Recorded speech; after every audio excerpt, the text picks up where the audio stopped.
Welcome to the 13th episode of Coaching in the Car, always brought to you by coachingprocesswins.com. Want to jump right into this. I've been excited to share this with you about 4 or 5 days, and I've been doing a lot of research and looking at it and considering it, and I can't wait to share it with coaches of all kind. What I'm going to refer to are only 5 points of this, and there's 20 in all.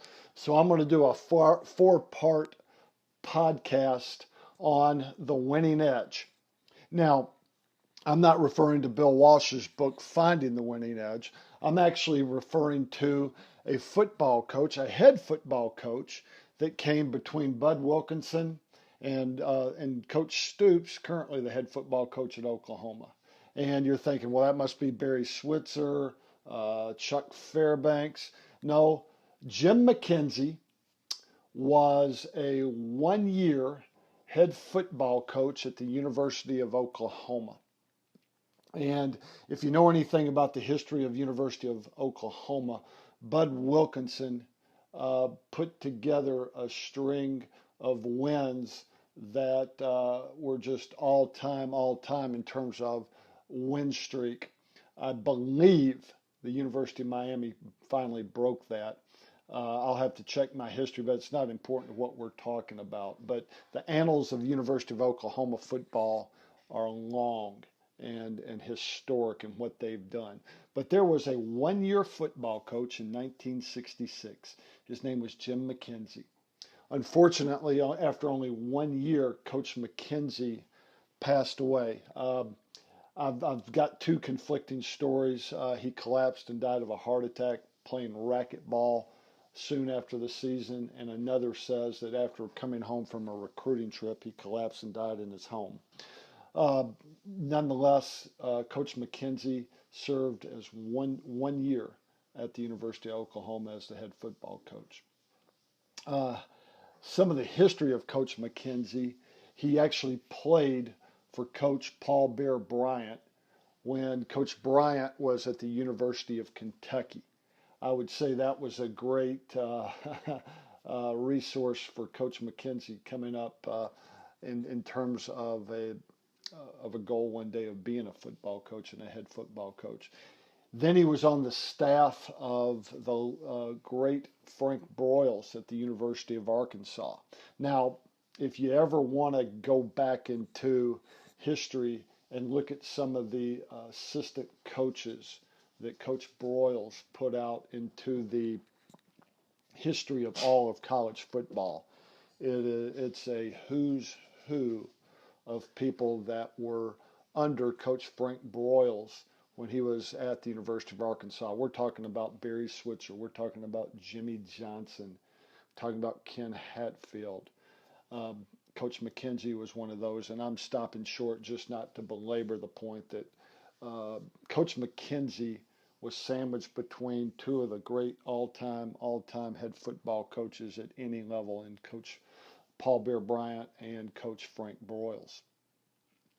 When Coach Mackenzie was coaching, he took the influences between Coach Bryant and Coach Broyles and other men that he was influenced by, and he created and wrote The Winning Edge.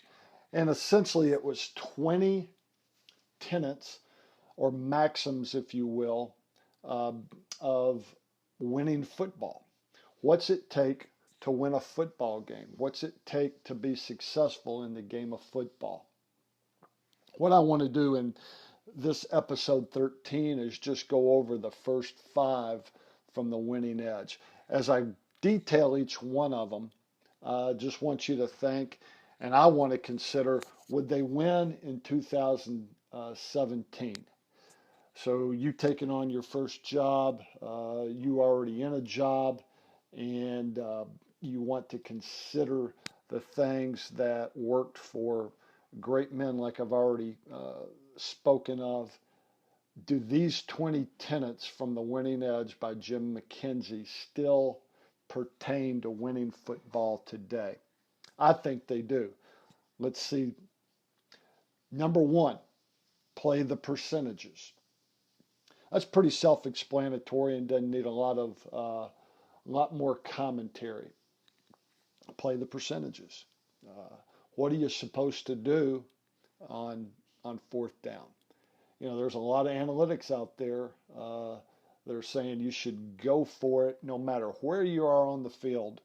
And the data points and a lot of these analytical researchers say if you're ever 7 yards or less, you ought to go for it. There'd be a lot of people, probably Jim Mackenzie, Bear Bryant, would disagree with that. You go to the great coach at Pulaski Academy right now, Kevin Kelly. He would go for it. He's a coach that never punts. Uh, in the NFL, they're going to punt. Coach Belichick, when they were playing the Colts and it was 4th and 1 on their own side of the field, I think it was about the -30. They had 4th and 1.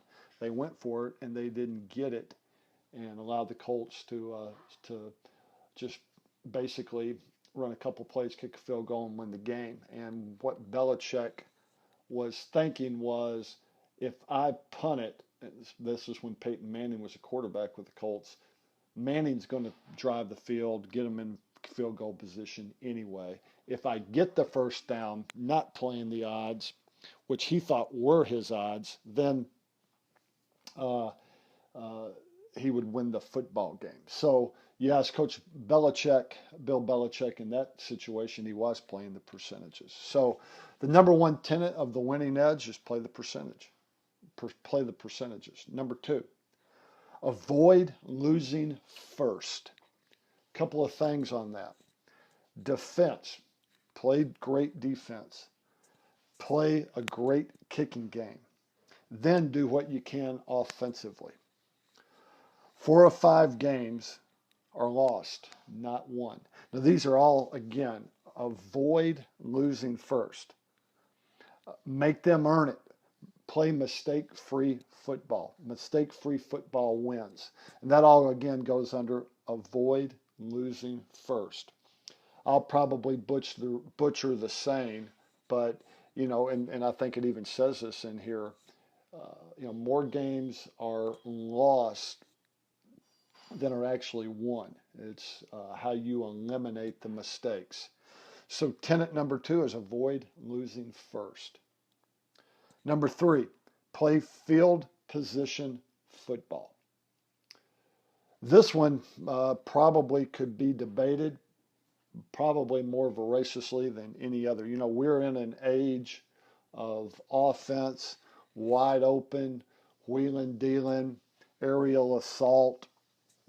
And, again, I referred earlier to Kevin Kelly, never punt the football. Don't worry about field position. Worry about possessions. Don't worry about, time on the clock. The more possessions you have, the more opportunities you have to score. There you go with your no huddle, hurry up offense. But I believe if you looked at the the analysis of the history of football, and actually there was a study done in the early 70s.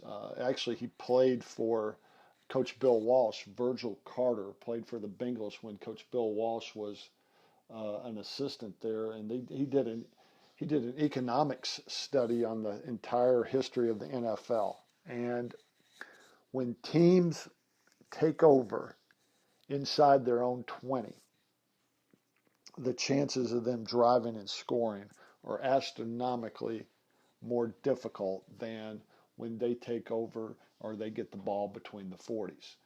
So, pinning your opponent down deep in their own territory with a great punt, playing hard-nosed defense to keep them down there, and then punting it back to you, and you taking over at your own 50 is playing great field position football. I think it still applies. Again, the guys that say more possessions, hurry up, more plays, hurry up, hurry up, hurry up, hurry up, say that 3 times fast, may disagree with that, but I think it's a point of great debate. Let's go to number 4 under the winning edge. Every coach knows more than he can teach. A confused player won't play well. Simplicity, security, consistency. You know, I think, again, that's very self-explanatory. If you study the game and you work like most coaches do, there is a whole lot more in your brain, a whole lot more on your playbook than you can ever convey to your kids. You know, when they leave practice, they put it down. When practice is over for you, when the weekend comes, you're still ingrained in football, studying the game, preparing for your next opponent, and they're putting it down. You know, they got their girlfriends, they got their games. You know, I'm talking about their video games, whatever kids do nowadays, college and high school. But every coach knows more than he can teach, and I would apply that to the vast majority of football coaches. And you know, even look at a great player. A confused player won't play well. You know, we visited down at Florida State one day, and the coach we were visiting with, now this was back in the Bobby Bowden days, he drew a stick figure of a football player. And he drew him with a big head and big shoes on that stick. And he goes, an empty one of these, which he pointed to the head, creates fast these, which he pointed to the feet. So the less that was in that player's mind, the faster he played. Then he jumbled up a bunch of things in that stick figure's head, and he goes, the more that's in here, the slower these are. You know, playing fast is a player that is not confused. So I think that tenet, number 4, every coach knows more than he can teach. A confused player won't play well. Simplicity, security, consistency. Players respond to that, and I think it still applies today. The last one that I want to go over today on coaching in the car is number 5. And then again, as I said, I want to do 3 more of these and introduce 5 at a time. Here's number 5 from the winning edge. Don't coach caution into good players. Overcoaching. Don't overcoach. You know, in practice, Monday through Thursday, depending on what day you play, are you coaching to the point where kids are more afraid of making mistakes than they are, you know, just going out there to make plays? I know, and I've talked a lot about on this podcast about the mistakes I've made and feeling like I can pat myself on the back and, hey, I coached them up today, man. I got to ask myself in some situations, did I put too much in? Did I give them too many checks? Did I make them think about this, that, and the other, and not think about making plays? So I believe number 5, as much as any on here so far in these first 5, don't coach caution into good players. So want to leave you with that on the winning edge from Coach Mackenzie. I'm going to get all these worked up, and I'm going to put all 20 on coachingprocesswins.com, and you can download them and have them, and leave us a comment. We can debate it. We can argue it, which is always fun in coaching. So I want to leave you with just thinking about the winning edge and what's it take to win a football game, you know, create a string of games to have a great season. The winning edge. Well, till next time on Coaching in the Car, adios.